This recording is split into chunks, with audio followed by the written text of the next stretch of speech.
Что я хочу сейчас сказать, что это первая категория болезней.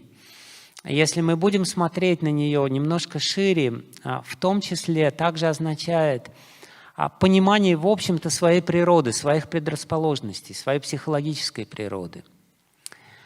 И очень важно для того, чтобы человек прожил свою жизнь осмысленно, для того, чтобы он понял, почему происходит с ним то, что произошло, почему с ним случается все это, для чего он живет и чего нужно достичь в конце.